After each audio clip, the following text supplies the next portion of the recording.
The Crave Show. Welcome back. Here we are with Chris and JRuss filming another episode. JRuss, how's it going, man? It's going well. How are you? I love your smile, dude. Makes me smile. When I see you smile, makes me smile. Excellent. All How right, you been? so I'm good, man. I'm good. All right, so we missed a week last week, but for a very good reason. Yeah. You Yeah. So, do you want to hear and about it? Steph, I yeah. know you No, I don't want really to want tell to hear people about it, where but you were. I'm so yeah. jealous, man. You guys were having a really good time, I'm sure, Yeah. in Abu So, Dhabi. yeah, we went to the Middle East. So I don't know if people know or don't know, but years ago, in 2008, Steph and I went over to the Middle East and worked for about. Steph was there for about 6 years, and I was there for about 5. And we worked as tunnel instructors for the Crown Prince in Dubai, and eventually worked at Skydive Dubai. When we first got hired there was no Skydive Dubai, but so we were there in the beginning of all that. And uh, I wouldn't say I like I love traveling and I love being all over the world. But after 5 years in the Middle East, I if I had energy to focus on traveling, I would probably go to new places.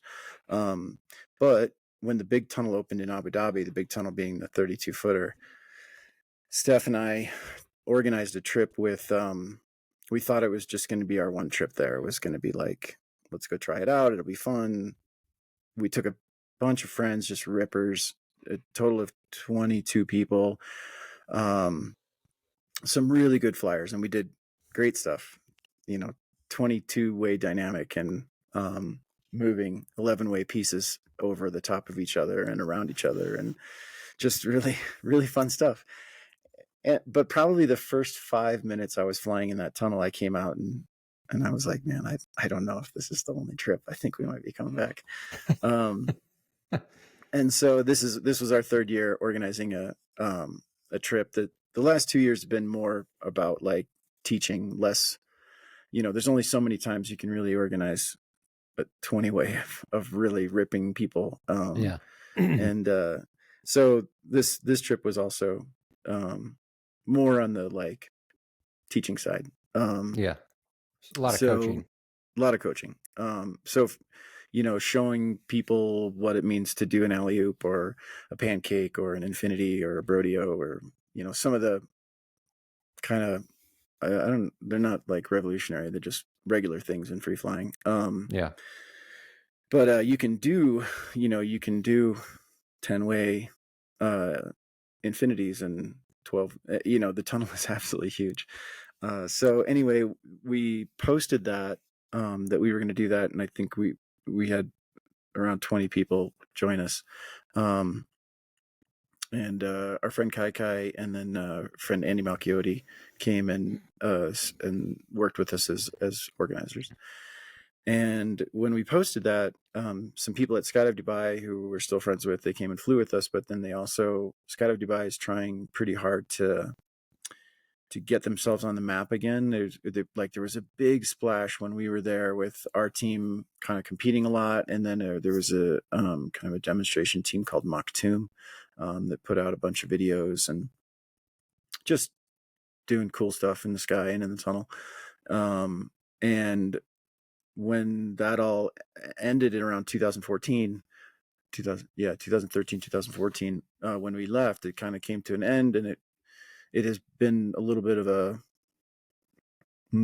tandem factory, kind of. Like, nothing wrong with that. They do a ton of tandems. They're doing like somewhere between 200 and 300 tandems a day. What? 85. Yeah. Can you believe that? A day? A day. Consistently? Yeah. I mean, their Oh their my weekend is gosh. Friday, Saturday, and it's 300 plus. Oh, that's insane.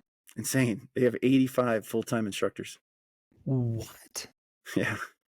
Yeah. That And is oh my gosh, dude, that's and insane.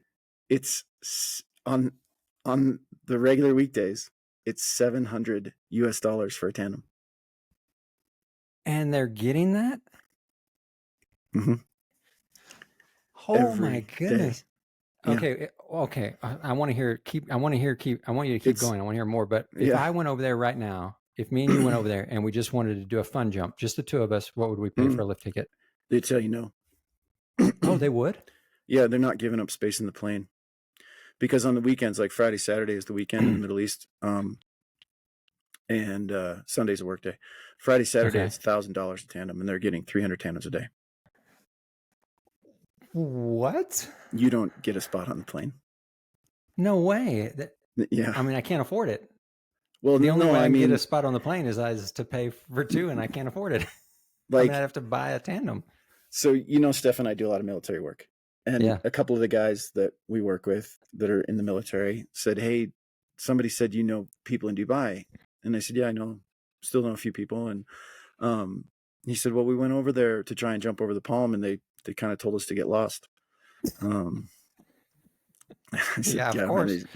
there's no reason for them to sell fun jumper tickets, and it's not that you can't do it; you can get on the plane. It's just you're really low priority." And so they didn't get on. They didn't like you have to do a hop and pop, and you got to have the right jump numbers and blah blah blah. Yeah. And so they told me that, and I was like, "Man, we're going over there in a couple months. Do you think you could, like, can you grease any wheels for us?" And I was able to do that, and they were able to jump, and they were over the moon.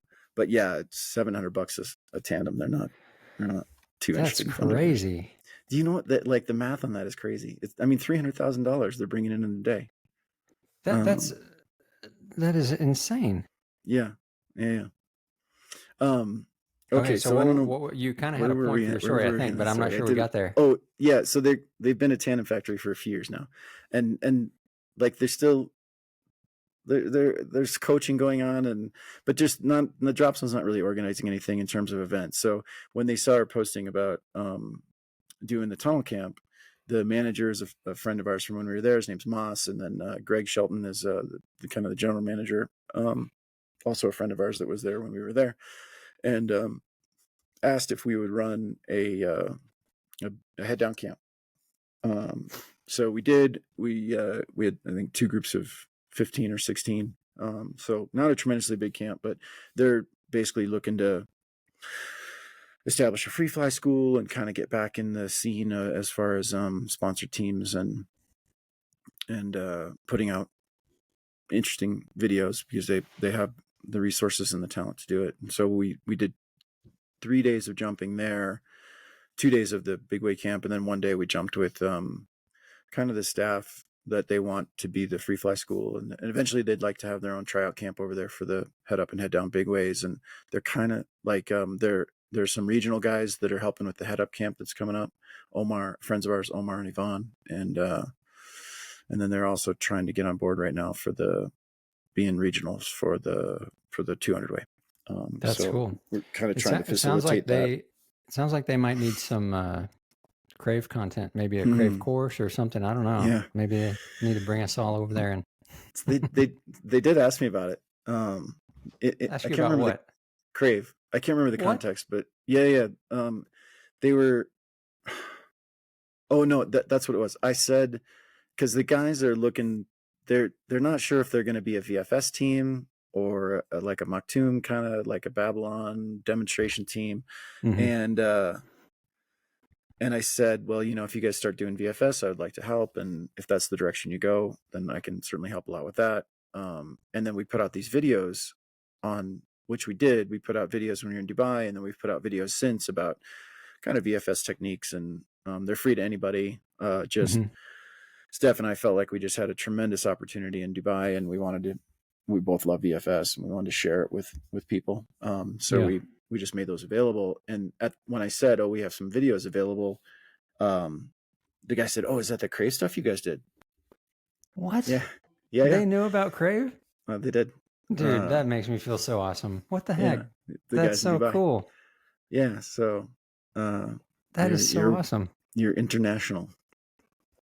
Well, I mean, every time somebody signs up, I get notified, and I can also go into like the platform that we use to host everything, and it shows me where, and there's people in India, there's people in China, there's people in Russia, there's people in Australia, of course, Europe. Yeah. That's really cool. That's Yeah. awesome, man. Wow. Yeah. So the big tunnel was super fun.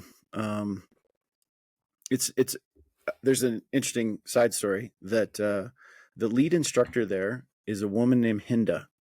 Okay. And Hinda is from, I think, Morocco or Egypt. When Steph and I were still working at, there's this crappy wind tunnel in Abu Dhabi, not the big one. It's a little outdoor tunnel that hired us originally. If you can imagine an outdoor tunnel in the Middle East, no air conditioning, it's a bazillion degrees, and you're trying to take flyers and sand in your eyes, and yeah, it was a really rough place to work. But it was the financial breakdown in the United States, and jobs were terrible, and they were offering really good money for instructors. And Steph was, I don't know if I've ever said this on the cast, but Steph was the first female instructor in the world for the IBA. And when there's restrictions about who can touch women, she was in demand for over there. So a person who knew her gave her a job, and then shortly after I was given a job as well. But so, oh gosh, I lost my point. We're working at that crappy tunnel. Hinda. Okay. And they opened up, the oval tunnels, they're like 9 feet, and then by like 6 feet or something. There's one in I've never seen one of those. There's the Hollywood tunnel is an oval. It's not round. The one that's outside? It's on that boardwalk? It's on the walk. Yeah. Really? Mm-hmm. That's an oval. And I think they've got one in Lincoln Park. It's not Lincoln strictly Park, first time. Chicago, right? Yeah, in Chicago. It's not strictly first time flyer. Like if you're a good flyer, you can make it work. But the wind is strong only like the first couple feet off the net, and then it gets real mushy up high. And it's like imagine trying to carve in a not round. That'd be so weird. Tunnel. But anyway, they were opening up. They have in the Dubai Mall, the Murdiff City Mall. In one of the malls in Dubai, they've got oval tunnels side by side. So there's two next to each other. And when they made their first batch of instructors, Steph and I were trainers on that course, and Hinda was in the course. And so y'all trained her? We trained her. That's and she stuck with it, and she's the lead instructor. She's actually working on getting her trainer rating now. So it's always super cool to see her when you go there. That's so cool, man. Yeah. And for me, like she grew up, I think, I mean, I don't want to speak for her, but pretty strictly Muslim. Like it was difficult for her even to look at me when, and this was 15 years ago. She was 35, like so super shy. She could barely talk to me. She wouldn't lift her eyes when we talked, and she is a completely different person now. And it's that transformation has been super cool to see. That's so interesting. That's so interesting. Yeah. Very cool. So imagine bombing up in a tunnel. I mean, layouts in a tunnel they're fun, but but you bomb up 106 feet or whatever it is to the center, and man, I could do layouts maybe for an hour. It's so fun. Dude. I was just doing classics with Steph on one side of me and Andy Malchiotti on the other, and we just had a little bit extra time. And can you believe that's what we chose to do? Just so fun. Well, because the speed, you just huge. Oh, that sounds layouts. So cool. Yeah, so super fun. Well, I one time when I was at work at iFly here in San Antonio, and our tunnel is enormous. It's a 12-foot tunnel, so it's giant. 12 feet. Like it's. I mean, the things you can do in there, JRuss, is just blow 12 feet, really? Yeah, 12 full feet. Okay. Yeah, it's amazing. I actually do what? Well, Denver is a 12.6. Utah's a 12.6. Is there another one? But then I thought they just gave up on that and started making 14s. 14 round. Fort Worth is 12. Is it really? Yeah. Man, there's the 14 round is so much better. Oh, it's so, yeah. There's no question. Why they continued to make 12-foot tunnels, I have no idea. It's, yeah. Yeah. Anyway. Okay. The I don't know what you call it, the lobby or the deck or the whatever, the area around the tunnel where you can sit and watch people in the tunnel. Because the San Antonio tunnel, there's not 2 stories like some tunnels, you go upstairs to fly. This one's just all one level. But I measured off one day from behind the gear counter where the suits are hanging, from that wall all the way straight through the tunnel, all the way across, all the way to the other side of the tunnel, all the way to the far wall on the other side of the tunnel is right at like 33 feet. It's huge, man. And so it blew my, when I sat there, when I measured that, and then I stood there and I was like, oh, wow, this entire area would be the flight chamber. Like the entire, and it's actually not big enough because that area that I'm describing is only that wide one direction. The other direction, it's only about 24 feet. Right. So it's actually bigger than that. It just, I sat there looking, I was like, oh my gosh, if you could fly in here and not, and then you'd have, the ceiling in that place is only about like 26 feet, 28 feet. So it'd have to go 4 times higher than that. It's right. so Isn't big. it like 105 feet to the top of the vanes? 105 or 106, something like that. Yeah. I mean, it just blew my mind. I was like, I couldn't even like imagine flying. It looks so fun. Next time. Yeah. Next time. Yeah. That's cool. Yeah. It's super cool.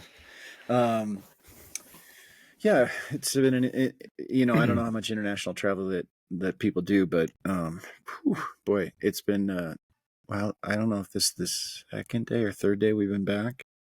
It's been kind of a whirlwind for you, man. Yeah, well, the jet lag is a real thing. For real. Absolutely. We went to bed at about 6 p.m. the night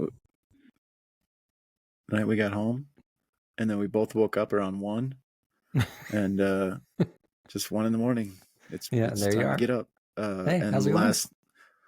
The second night, I think I made it to about 7. Woke up at 1:30, and last night I made it to 9. And I'm usually like a midnight or 1 o'clock person, and then I'll wake up around 7 or 7:30. Yeah. And I can already feel it right now. Like I'm sleepy tired, and it's like 6 p.m. Yeah. All right, I'm gonna keep you awake. Come on, JRuss, you can do it. You got it, man. Yeah, I'll make it.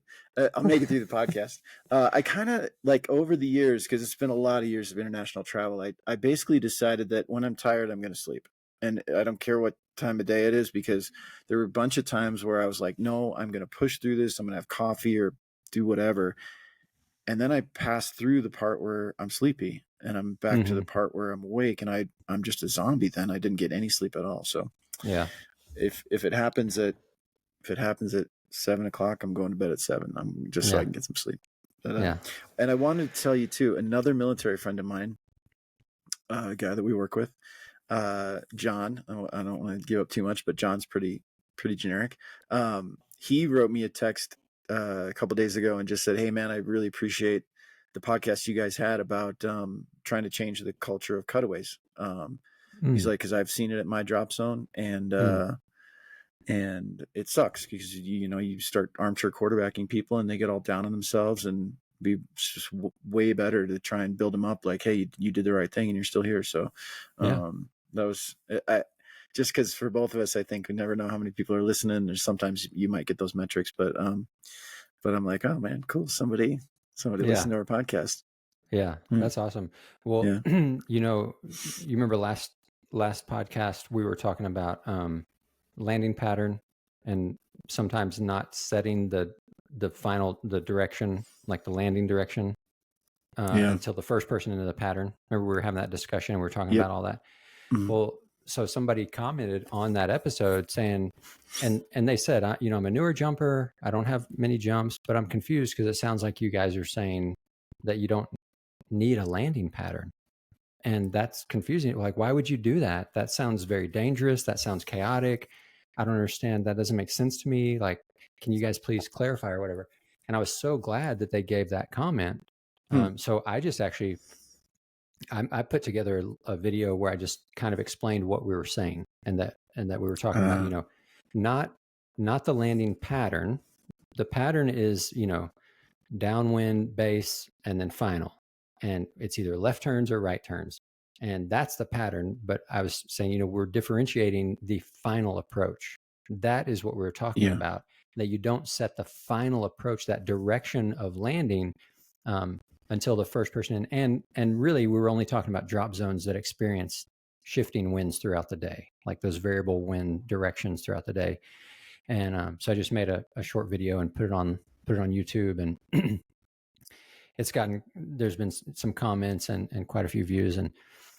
But I thought that was really cool that somebody reached out and said, "Hey, I'm confused because what you guys are saying doesn't seem to be making sense." And that was helpful to have that question so that we could clarify, Yeah. No, yeah. For sure want to clarify that there's always a pattern, and it's Right. it's just that we don't want to say it 20 minutes before we're actually going to be needing to use it, because atmospheric conditions change. And I think if you're in the sport long enough, you're going to see that bite you. And you don't even really have to be in it that long. And I was trying, when you just said drop zones that have shifting wind conditions during the day, I was trying to think, like, who doesn't have that? And what immediately came to mind was a drop zone like Hawaii, and I haven't jumped there, but I think it's coming off the ocean strong, 20 knots all day long, every day. Yeah. And you got to be kind of heads up on your canopy piloting, and you're probably going to get out over the water, and you got to, I don't know, just got to be paying attention. But the wind is the same all the time, which it's not in Chicago. Yeah, I didn't even think about Hawaii. In that video, I mentioned, Sebastian and Oceanside. I've never jumped wind patterns. I would assume. I've never jumped at Oceanside. I've jumped at Sebastian, but I would assume because they're so close to the water, I would think they would have. No? Sorry, no. Both of them? Well, I haven't. I've only jumped at Oceanside once. And I like one jump. Yeah.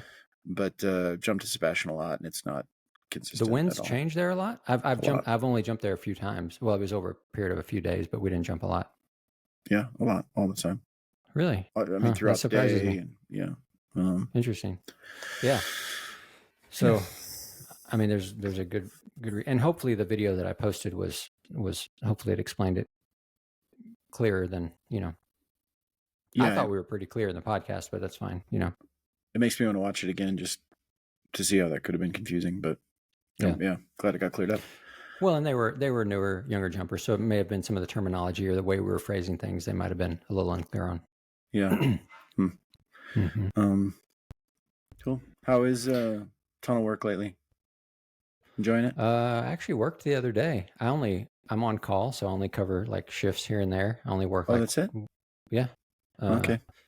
So I worked this past Saturday, and I hadn't, like, before that it had been probably over a month since I had worked.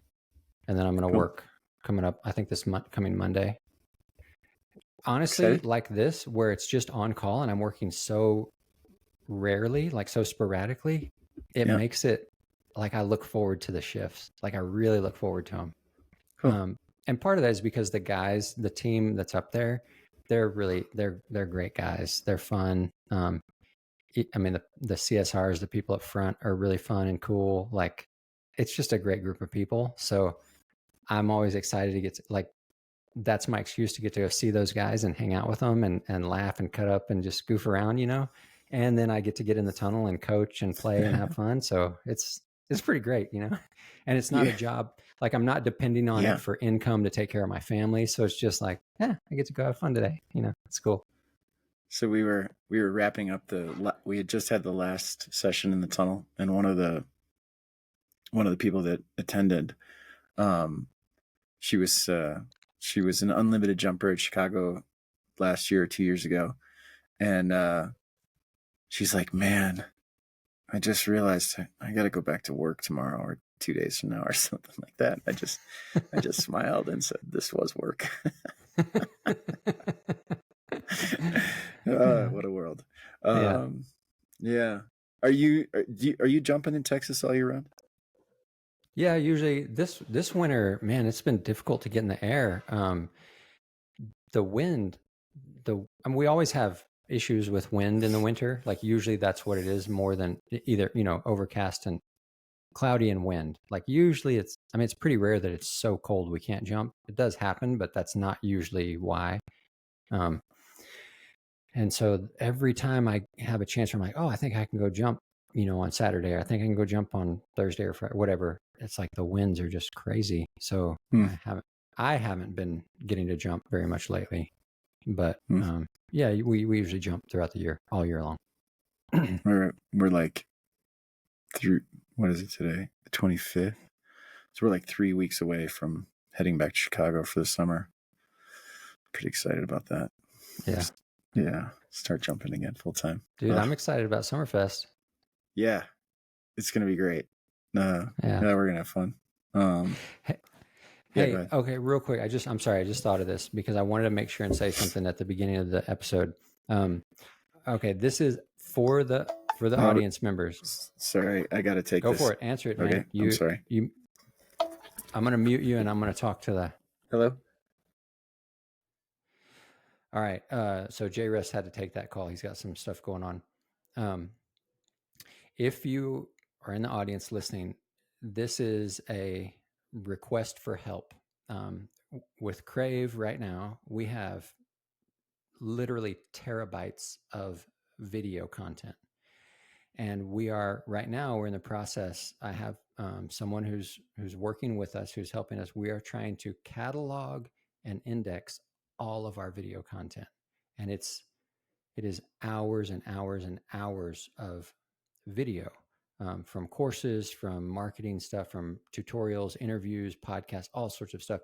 So we are trying to do that in the most efficient way possible. So my request is if you are listening and you know of software that helps catalog and index video, or somehow that we can use AI to help us in that process of generating transcripts or indexing, cataloging, tagging video, finding things in a way that we want to be able to search and find video when we need it with certain topics and certain things, where we say, hey, we need to find video that has this instructor wingsuiting and this type of thing or whatever.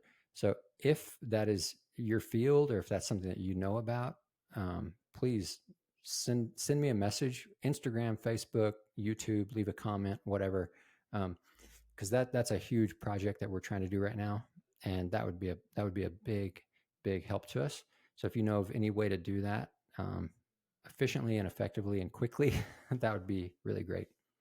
Sorry, I forgot to mute myself. No, I muted you. Okay, perfect. Yeah. No, as soon as you picked up the phone, I muted it. Is going to listen to this later. I got a situation going on in real life and I had to deal with it. No problem. Do you need to go do something? Nope. I think that's it for today. Okay, cool.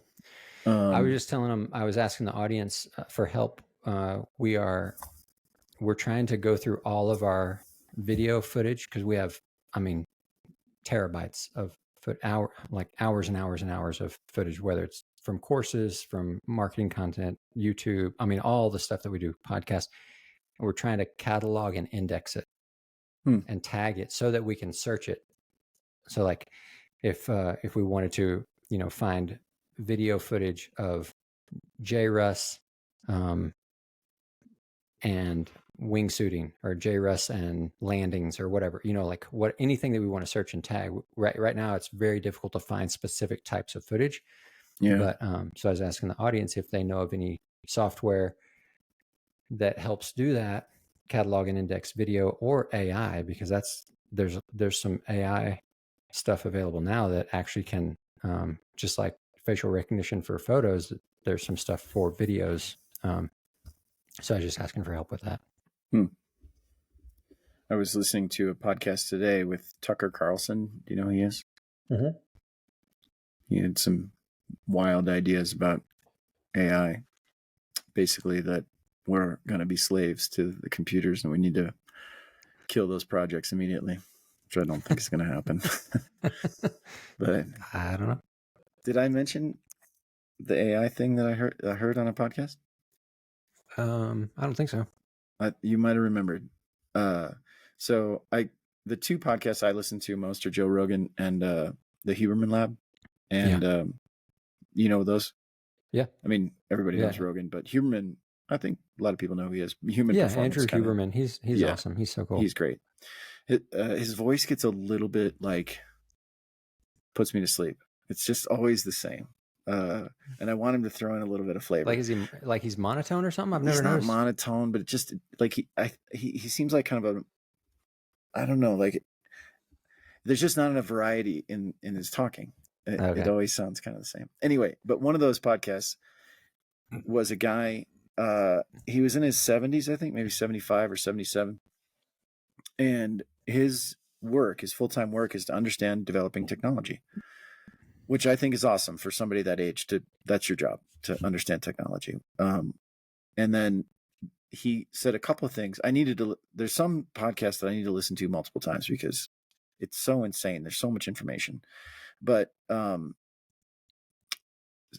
might be mixing them. Anyway, I'll tell you all of it, but I might have mixed up a couple. But anyway, so in the AI that I don't know if it's Chat GPT, but one of the AIs out there, they fed dolphin noises into it. No, you told me about this. I told Yes, you you this. told me. Okay, cool. I was freaking out. Yeah. So that was cool. And then what was...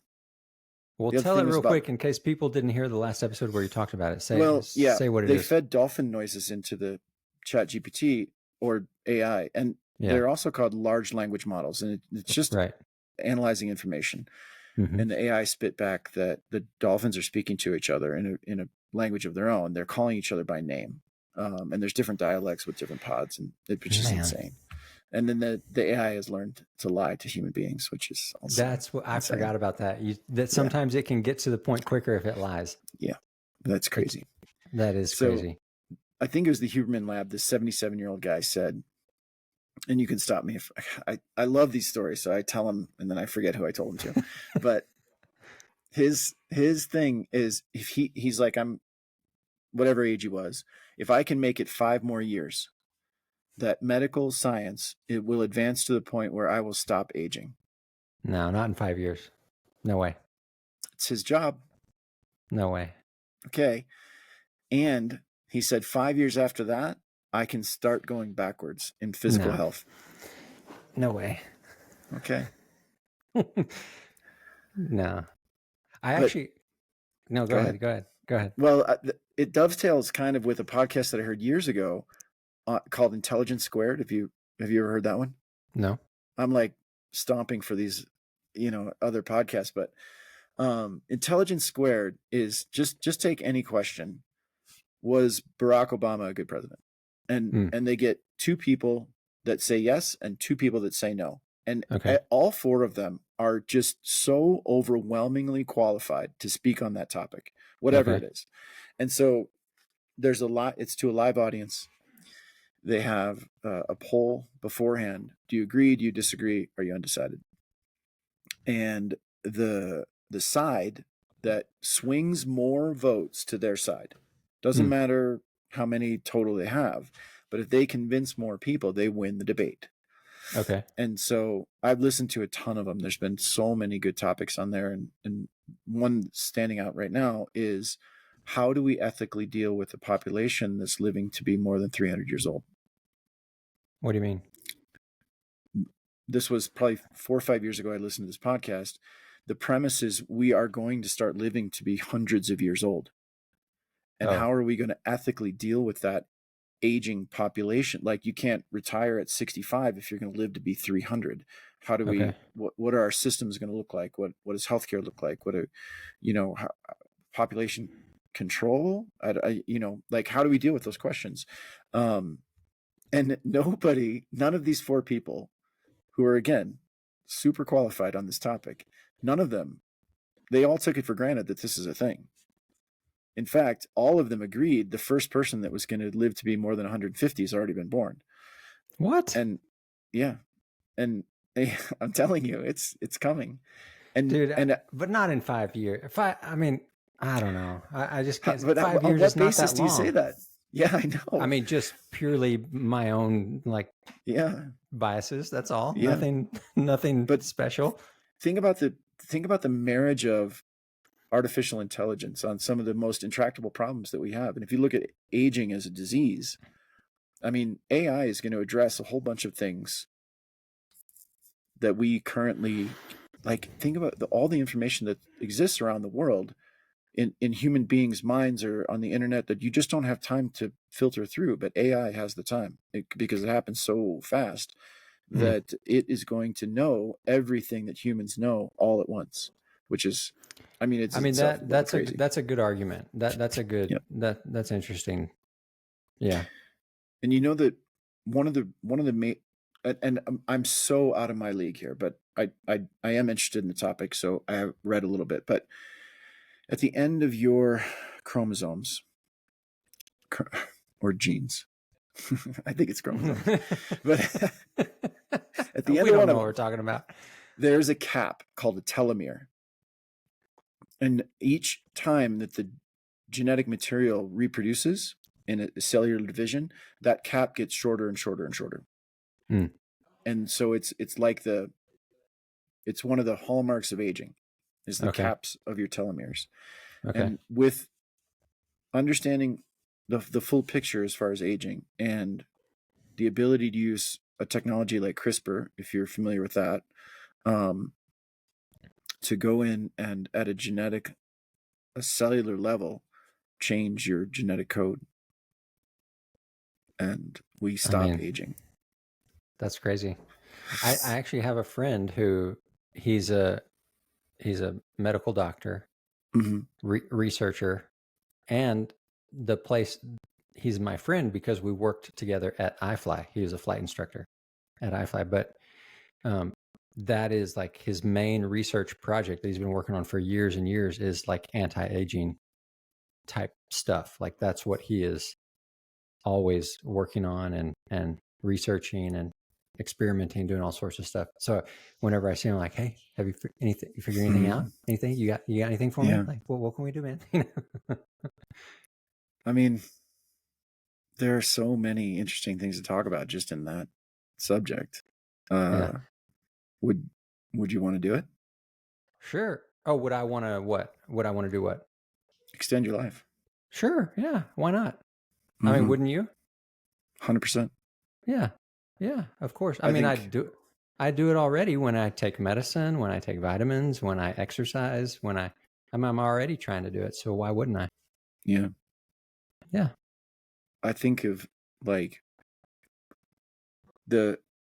my grandmother was born in 1905.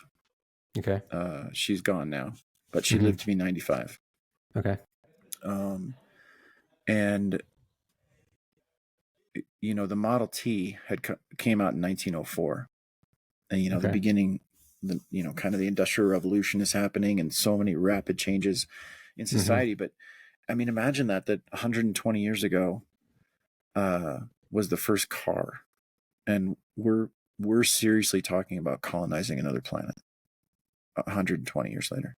Yeah. And we're worried that our computing power is going to get so out of control smart that we might be in actual trouble as a species. Like, what's going to happen in the next 50 years? Or, like I if it's normal life expectancy, I mean, everything goes right, I've got about 30 years left.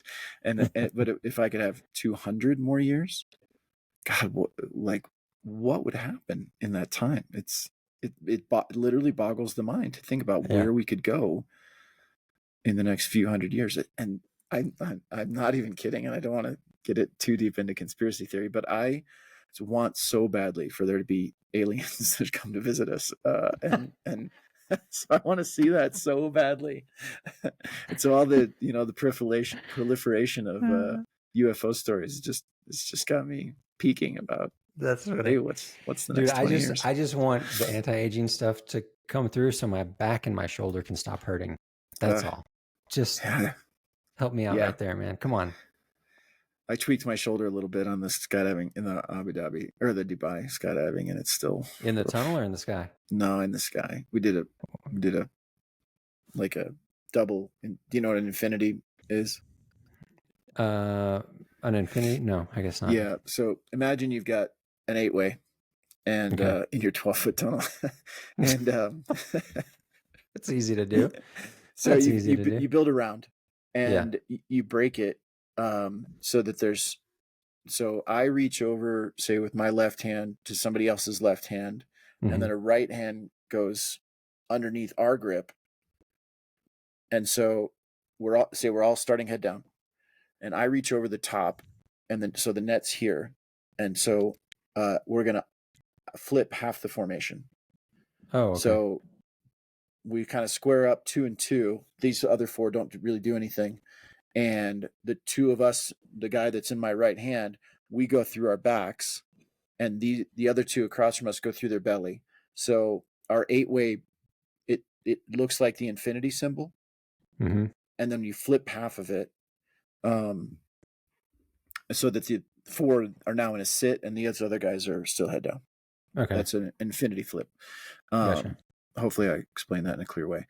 But my partner was in my left hand, and I was supposed to give the key, and so my hurt shoulder is totally my fault. And I looked at the guys across from us, and my key was like, and it should be like a ready, go. And I was like, I'm ready to go. Let's do. And I went. So, and he wasn't ready. So my arm got. So he just pulled on back your arm behind me, and it was Alberto. He's like 210 pounds, so I couldn't just yank him where I wanted him to be. Like, come on! It was totally my fault. Yeah, but you host yourself. Yeah, that's one of the questions, right? If we're going to live to be 300 years old, medical technology, this hurt shoulder can't go on for the next 200 years. Oh, so miserable. Yeah. All right. Sorry. You're back. Yeah. No problem. I was just giving a little plug for Pete's course, just kind of talking about him a little bit and his course. What'd you say about Pete? Can I hear it? Well, I just said he started jumping in 1979. I was 8. I believe, I was 8. You were 8? In 1979. I was 1. Yeah. I believe, I'm pretty sure he's about to turn 60. So if I'm doing the math right, that means he started skydiving at 15 years old. I think that's right. It didn't used to be such a big deal. It didn't, right? Yeah, it was. Yeah. That wasn't hugely crazy, right? Right. I mean, I think it was. You could jump before you were 18 in the U.S. until not that long ago, and then, of course, an under 18 kid got hurt and then sued their parents. Well, if I remember correctly, one of the kind of the nail in the coffin was that girl in Oklahoma.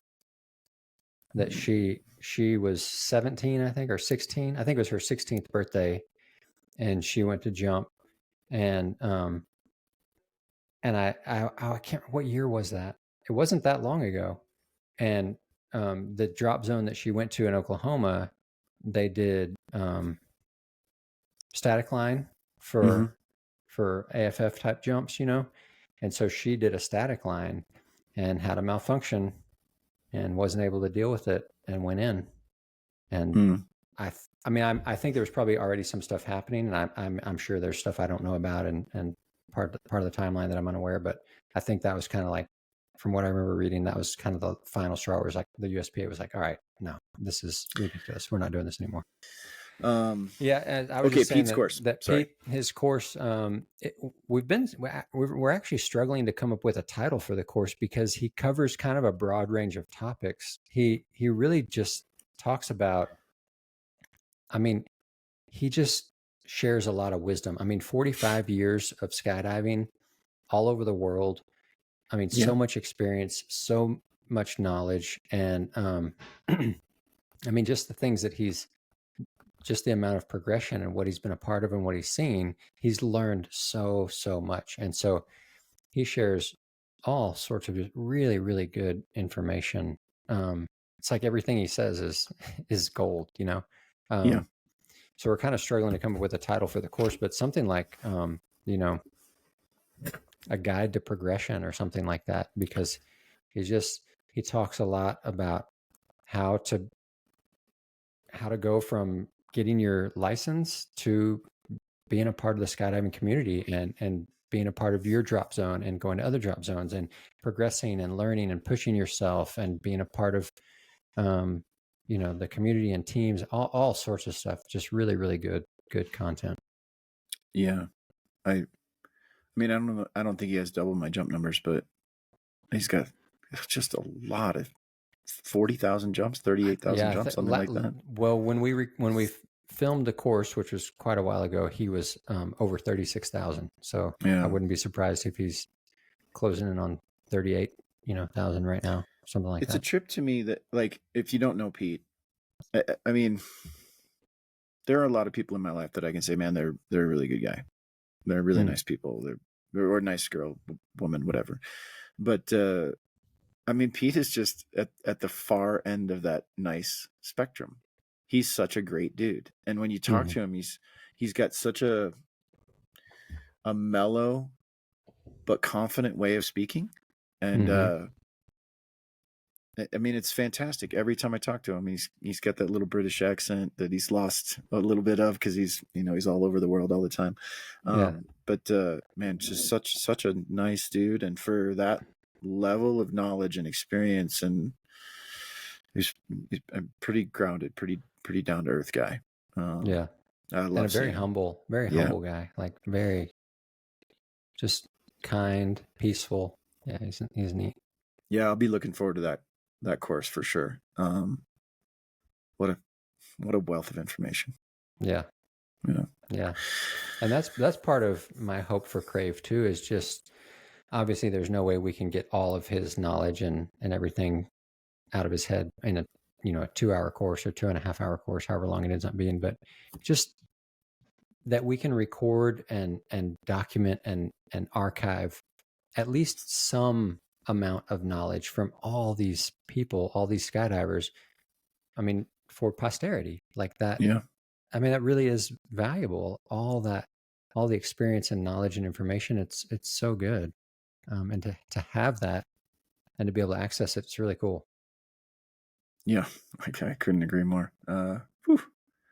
Yeah. Yeah. I mean, then there's the thing is there's just a ton of people out there that it would be great for them just to make their own course, and it doesn't matter what it's called.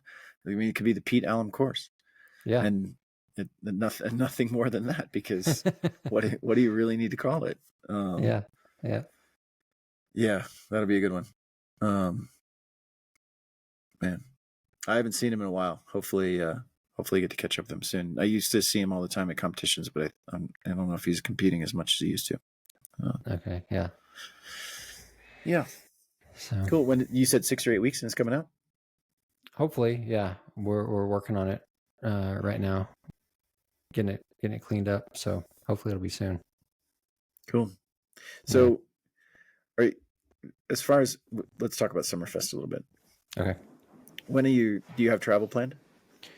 No, I need to probably look at that. You're gonna fly. I mean, Texas would be a humongous drive. Yeah. Is your family coming with you? I don't know. We have talked about it a little bit, but I wasn't sure what they would do, or like where we would stay. All that, there was so many unanswered, unknowns. I wasn't sure. What do you think? Should they come? Maybe for a weekend. I don't know about the whole time. Yeah. I can't remember how long you're going to be there, if we've even gotten a schedule yet. But I mean, there's things to do, and it's exciting. The final weekend is cool because we do the UFO jumps, and there's fireworks, and there are other things to do around the drop zone, that, like, if your wife wants to hang out at the pond, or I mean, you can go canoeing, you can fish if you want to. There's a good hike that's close by, like 45 minutes away. You wouldn't believe you're in Illinois. It's like you're hiking in the mountains. But yeah, I mean, I think it'd be worth it as an experience for a few days. I just think that after 10 days, that might be a little bit long. I think you'll enjoy it the whole time. But yeah, man, this summer is going to be a little bit nutty at Skydive Chicago. There's a lot of events going on. It's going to be fun. Yeah, but Summerfest is, I can't wait to hear your thoughts afterwards, because for most people, I mean, you've never been to Chicago, right? No. Yeah. I mean, I've been in the airport, and that's it. Yeah. But I mean, you've never been to the drop zone, and that's a double whammy of like this freaking fantastic event that's so much going on at all times. And then the drop zone is just amazing. You're going to have a great time just for yourself. And then all these people are going to get to jump with you, and you're going to blow their mind by putting together fun jumps for them. I hope so. I hope so. I'm going to try. Yeah. I'm excited. It sold out so fast, less than 48 hours. to sell 600 tickets. Yeah, that's crazy to me. Yeah, and I think last year the attendance was the thing is, I don't know how crazy they're going to be about me saying this publicly, but it won't matter too much. But they don't turn anybody away. Like if you show up and you're like, man, I didn't buy a ticket, they're like, yeah, okay, come on in, come jump, but have fun. But to Rook's credit, did I explain why he did this? Mm-mm. So 3 years ago, 3 years ago, they had like 1,000 people, or maybe 1,100, which is great. A lot of registration, but people were waiting 3 hours to get on a load, and so that leaves you with not the best feeling after you leave the drop zone. If you wanted to do 6 or 8 jumps a day, it's just not going to happen. So Rook decided that it would be better to set a cap that was reasonable for, as far as the income of the place or his income, but also delivered a good product to the people that do attend. So that it's not that you can instantly get on a plane. You're still going to be waiting 45 minutes or an hour, but that gives you enough time that you can debrief with your instructor or your organizer and get something to eat and relax. And it's not like you're going to get 20 jumps that day, but it's still a better experience than waiting 3 hours. So yeah. Man, I'm excited to go back and start jumping. And I think that it depends on how much I'm working during the course or during Summerfest, but hopefully a lot of times I'll bartend every night, but hopefully when you're there, not so much. So we can hang out on the deck and grill after we're done jumping, and which is honestly one of the best things about Skydive Chicago is just that we're all at the drop zone. And when you get done jumping for the day, you go hang out with your friends, and I don't drink, but most people have a beer and watch the sun go down and barbecue something. And that's every day. That's cool. Yeah. And that's awesome. It's like a skydiving vacation that lasts for 6 months. It's great. That's cool. Yeah. Yeah. And all right. Have we been an hour? We've been an hour. Right at an hour, man. Yeah. Cool. So sorry for the interruptions. If anybody does catch on to those, I apologize. That's all right. Yeah, this was a little bit different episode. More of just catch up, shoot the bull, see what's going on. It's nice though. You know what? So today, my Joe Rogan with Tucker Carlson, Joe talked about the early days of him podcasting. And it was just him and a buddy. And they just did exactly what we're doing. And I don't think we're going to have 10 million viewers, 5 years from now. But that it doesn't take that much. I mean, he's having guests on that are, they're talking about lots of different stuff. What incredibly wide ranging, certainly more than just skydiving. But I don't know that it's bad just to sit around and talk about whatever we feel like talking about. Yeah. Hey, it's I like it. It's nice for me. Yeah. But probably for the skydiving people in the crowd, we'll get back on track with skydiving next week. Unless you want to hear more about the events that like Summerfest that we're doing this year. But well, hey, okay. On a side note, because just Joe Rogan made me think of Jordan Peterson. Corbin, my oldest son, he and I last week went to Fort Worth and got to listen to Jordan Peterson in person. Jordan's the Canadian guy, right? Yeah. I've listened to him. Why is he really controversial? Cool. I mean, I think originally he was controversial because there was some legislation in Canada that was saying you had to address people by their preferred pronouns, and if you didn't use their preferred pronouns, you could be prosecuted in some way. Now, what the punishment is, I don't know. Whether it's just a fine or jail time or whatever, I don't know. But he was originally controversial because when that legislation came out, he stood up against it and said, hey, look, that is, what was the word he used? Like compelled speech. He said there's a difference between free speech and compelled speech. You're saying that I have to use certain words, that I have to say certain things. And he was not okay with that. And so that was originally, and so there was a big, many, long conversation around that for many months, if not even a couple of years. That was probably back in, like 2018 or so, maybe even before that. But that was originally what brought him kind of into the light and why he was so controversial.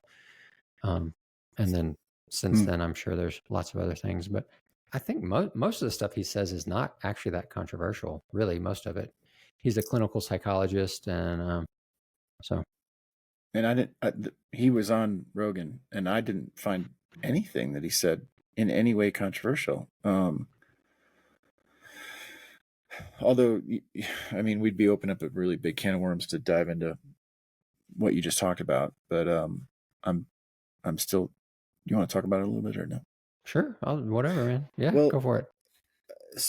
I had my first experience with 2 years ago. So Steph and I were at a wind tunnel, and I don't know, it's probably not bad to say. We were at the Utah tunnel in training where we used to train, and we're working with this guy who wanted to go through his AFF. And so when we team trained, we also would sometimes do coaching, and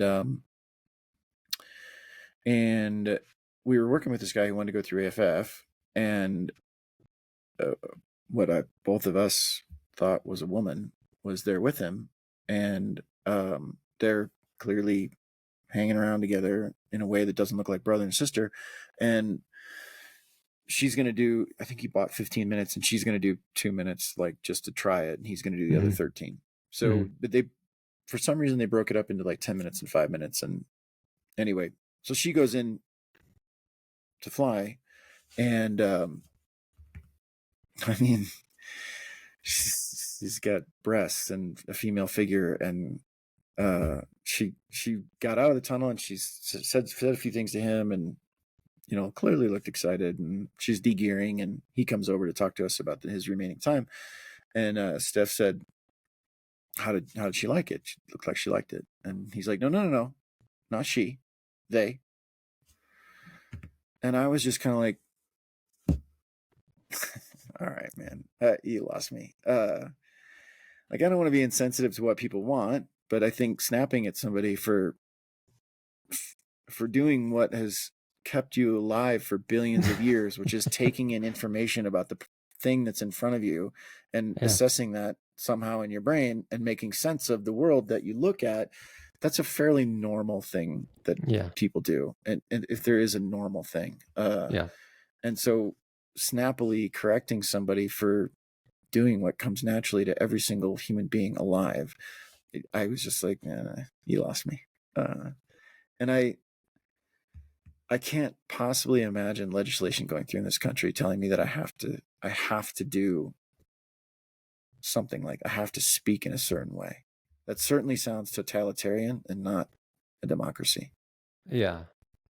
And I think that was a big part of his point. Of course, I can't speak for him, and I don't know, but I think it seems the same to me. Like, if it now one-on-one, if I call someone he or she, and they're like, oh, hey, actually, I prefer if you call me this. If somebody asks nicely and is sure, I mean, I think, and you too, I'm sure, like, we're going to be kind and generous with our care for that person, and treat them in a way that is respectful and hopefully full of love and care. But that's very different than the government telling you that you have to use certain words and you have to use certain language. And I think that was, his point. And he was like, no, I'm not doing it. And it caused a big ruckus. It's interesting to me that would cause a ruckus. I mean, what a slippery slope to get on, but before there's no more free speech. And who's deciding what we are allowed to say and what we're not allowed to say? And who's the famous guy in the past who said, I can disagree with what you say, but I'm going to defend with my life your right to say it? Yeah. Like one of the founding fathers, or, during the colonial days. And I couldn't agree with that more.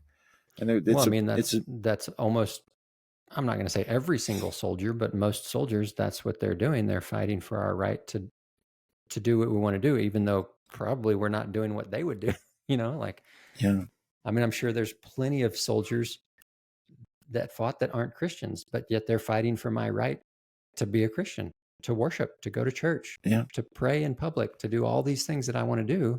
And they don't believe in that, but they've protected my right. They fought for me, and that's pretty amazing.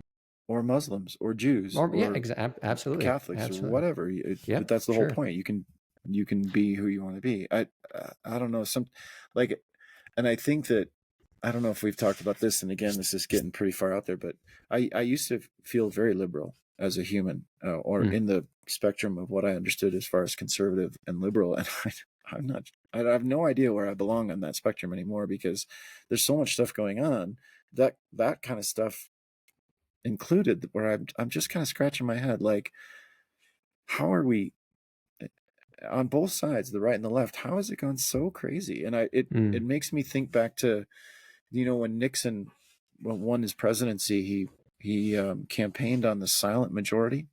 Did you ever hear that expression? Nixon was by voting, the most popular president in the history of the United States, voted in by the most people ever.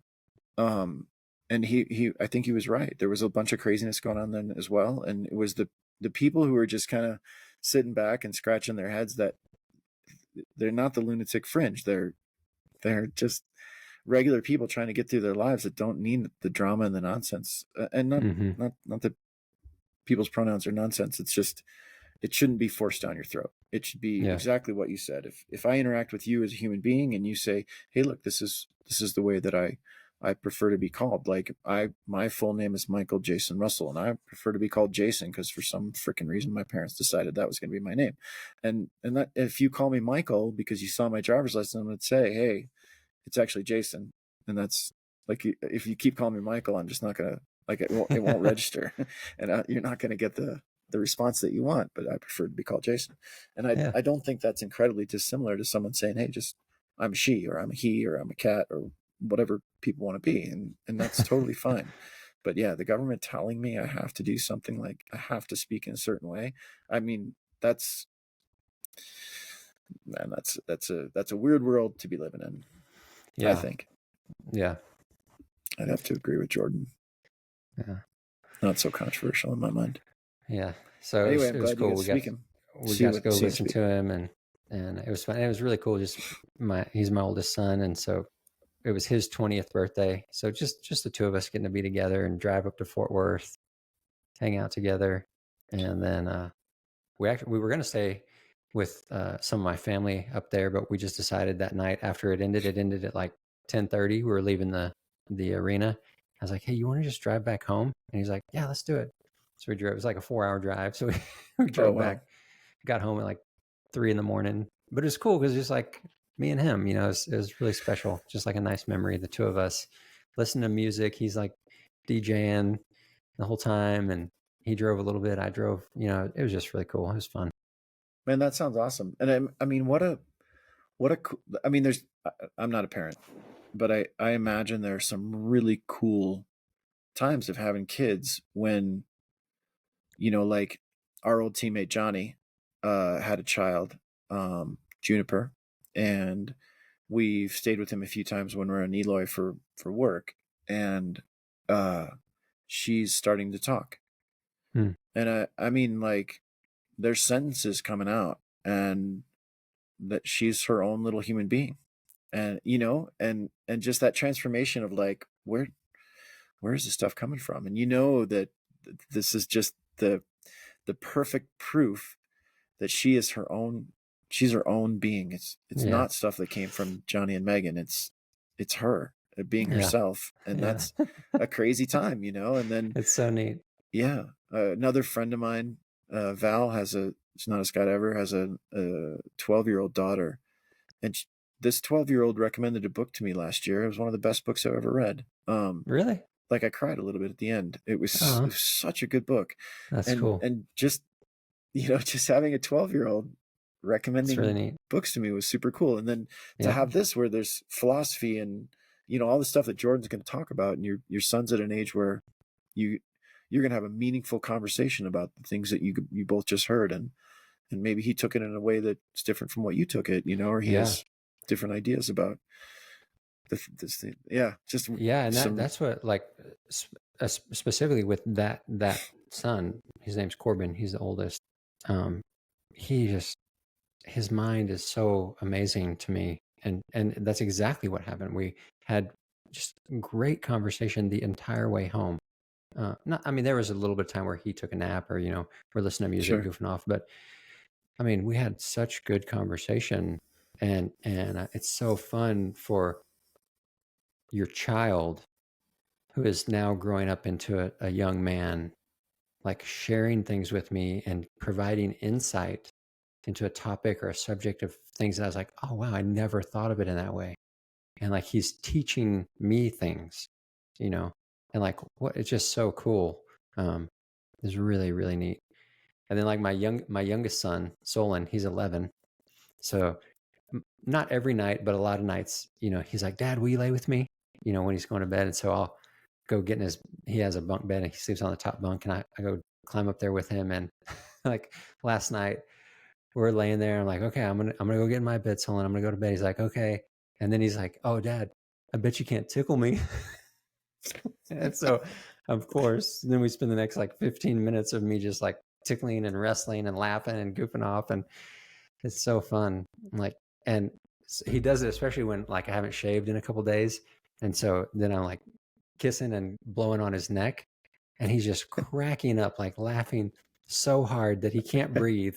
And I think he's about to pee himself, but the whole time I'm tickling, I'm thinking about, have these memories of my dad doing that to me. Like, and I can feel my dad's like harsh sandpaper whiskers on my neck, tickling me and making me laugh. And Yeah.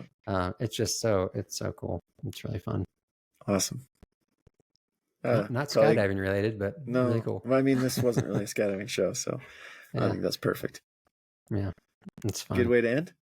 Yeah, man. Yeah. So, all right. Cool. That's it. You have pilfered. And dude, I actually looked up some synonyms to wasted the other day. I got on the thesaurus. Pilfered is like, more like stealing, isn't it?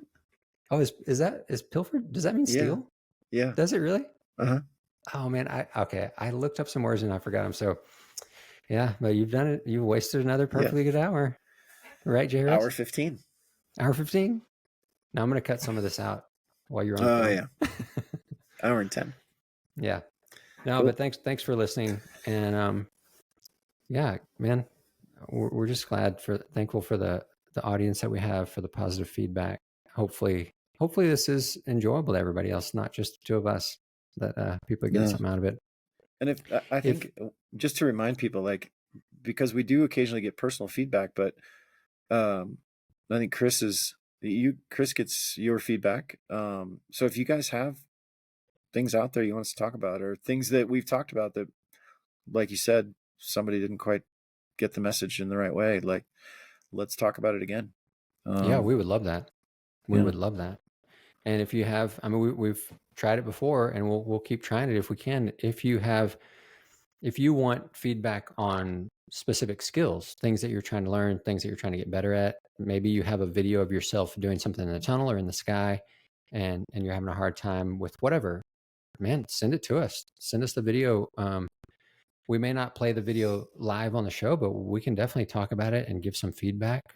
We might be able to have you on the show and give you some personal coaching and tips specific to what you're working on. We would love to do that. I mean, that is what we're trying to do. That's what Crave is all about. That's what JRuss and I are trying to do. Is we want to see the whole skydiving community just get better and better, have fun together, progress, be safe, have a good time. Yeah, I mean, that's what we're doing. So you can do more and be better. There you go. Do more, be better. All right, go jump out of an airplane, have fun with your friends. Crave, cool. Do more, be better. All right. Thanks, everybody. See ya. Thanks, JRuss.